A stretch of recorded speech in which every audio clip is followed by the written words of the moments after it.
j'ai pris le jeu du speed colloque au pied de la lettre, à savoir une communication courte et plutôt rapide sur un seul objet, en l'occurrence un objet culturel. Donc, en prenant comme point de départ la pièce Just de Flu, qui est parue en 1990 sur un album intitulé Ribbed du groupe punk rock NoFX, ainsi que sa reprise en version acoustique en mars dernier, donc pendant la crise du coronavirus. Je tenterai d'aborder la contagion comme une figure indissociable du paradigme incarné par le slogan No Future, qui est, comme on le sait, inhérent au mouvement punk. En revanche, j'essaierai aussi de montrer que la métaphore de la contagion comme modalité de partage et de dissémination permet aussi de penser la montée du mouvement punk et la capacité de celui-ci à créer du commun, à faire communauté. Donc, la version acoustique de Just the Flu, interprétée par le chanteur de NoFX Fat Mike, fut publiée le 18 mars dernier sur YouTube, c'est-à-dire au tout début là, de la période de confinement aux États-Unis ou en Amérique du Nord. Bien que le texte évoque autant la menace nucléaire que celle de la grippe, c'est bien cette dernière dans le texte qui détruit l'humanité. Dans la version originale, le narrateur se demande How could such a stupid thing destroy humanity? Puis dans la version que je pourrais appeler la version coronavirus, il se demande plutôt How could such a viral thing destroy humanity? Ainsi, la grippe de la fin du monde évolue de choses stupides à choses virales entre 1990 et 2020. En passant de la pièce punk de 90, qui était jouée avec 4 musiciens, à ce qu'on pourrait appeler une chanson acoustique interprétée en solo avec guitare, la réactualisation rend évidente à la fois la solitude liée au confinement, mais aussi la disparition de la communauté. Il n'existe pas de vidéoclip lié à la chanson d'origine de 90. Par contre, le clip de la nouvelle mouture joue clairement sur la solitude du chanteur, mais aussi sur la nostalgie des spectacles de l'époque pré-pandémie où c'était normal de se retrouver avec des milliers de personnes pour un concert. C'était même un signe évident de la vivacité de la communauté punk.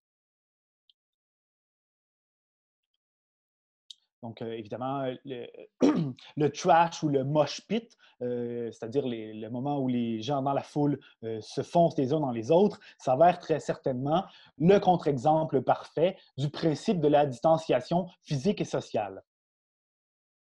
Dans le vidéoclip, la solitude est illustrée de différentes manières. D'une part, le chanteur tout seul avec sa guitare, donc c'est le seul être humain qu'on voit dans tout le vidéoclip, mis à part les scènes qui sont en fait des photos, des concerts de période pré-pandémie. Mais aussi, on voit dans le clip la solitude qui est illustrée par le chanteur qui joue au basketball tout seul, qui joue aussi au badminton tout seul en faisant le passage d'un côté à l'autre du filet pour jouer contre lui-même. Donc, il devient son propre ami imaginaire d'une certaine façon. Et puis, on le voit aussi assis devant un graffiti qui est à la fois un signe d'urbanité et aussi qui a une certaine connotation de marginalité à l'instar du mouvement punk. La contagion dans Just the Flu est une figure de la fin du monde. Le fait que le chanteur porte un masque à gaz qui a une certaine esthétique rétro, hein, ça évoque un peu la Deuxième Guerre mondiale, ces masques à gaz-là, ça ajoute l'idée de la catastrophe. Il s'agit d'une fin à la fois tragique et absurde, puisque à quelques semaines de l'extinction de l'humanité, nous ne pouvons rien faire, constate le narrateur. No future, pas de futur, c'est foutu. Puis l'idée que la grippe, que le virus puisse causer cette fin du monde est présentée comme risible. Je cite, A message sent to other worlds will say it was just the flu. C'était juste la grippe. Et pourtant, c'est la fin du monde. Cette idée de la minimisation de la viralité, sous prétexte que ce n'est que la grippe, n'est pas sans rappeler de façon beaucoup moins drôle le discours négationniste du président des États-Unis, Donald Trump, au début de la crise de la COVID-19. De plus, la référence dans la chanson aux rayons ultraviolets s'avère on ne peut plus actuelle. Unseen ultraviolet rays are beating on my head. Si le texte faisait au départ référence au danger du nucléaire, on ne peut passer à côté aujourd'hui du commentaire de Trump alléguant qu'un traitement du coronavirus puisse se faire avec des rayons ultraviolets ou avec du désinfectant.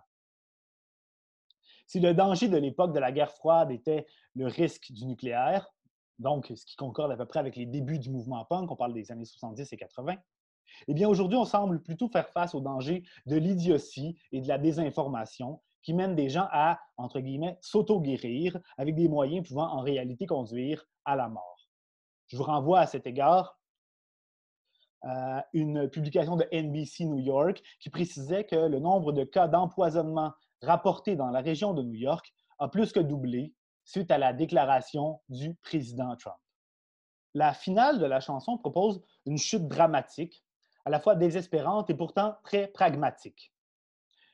There is no lesson to be learned, cause there is no one left to learn it. Il n'y a pas de leçon à tirer puisqu'il n'y a plus personne pour l'apprendre. Cette formulation rappelle l'aporie populaire provenant apparemment d'un koan du bouddhisme zen qui va comme suit.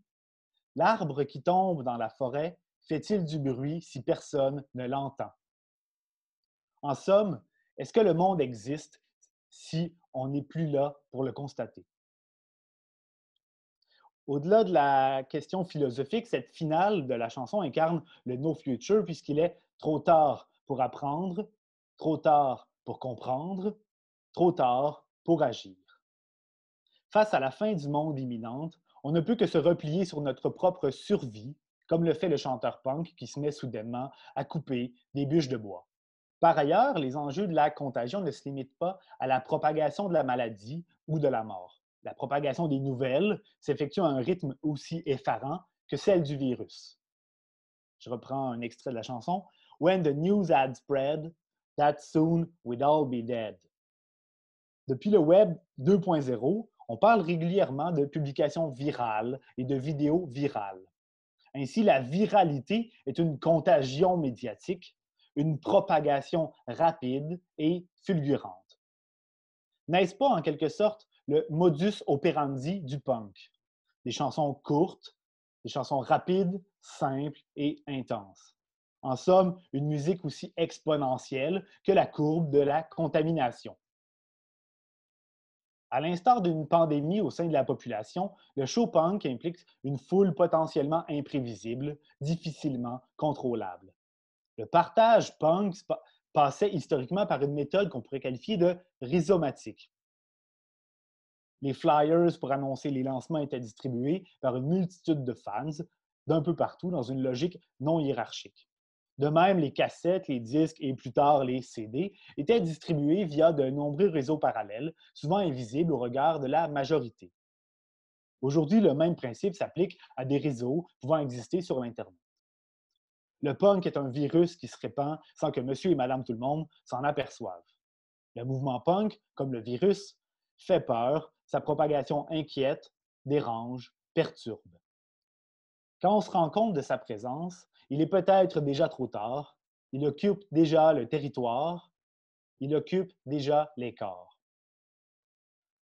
Finalement, la figure de la contagion permet d'exacerber la pensée du no future.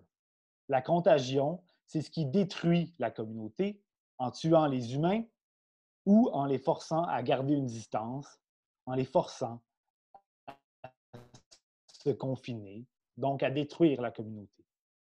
Et pourtant, cette contagion peut aussi servir de métaphore de la propagation virale, qui permet, en fin de compte, de garder la communauté punk en vie, de lui insuffler une énergie à la fois terrifiante et grandiose, désespérée mais bien vivante, à n'en pas douter. Merci.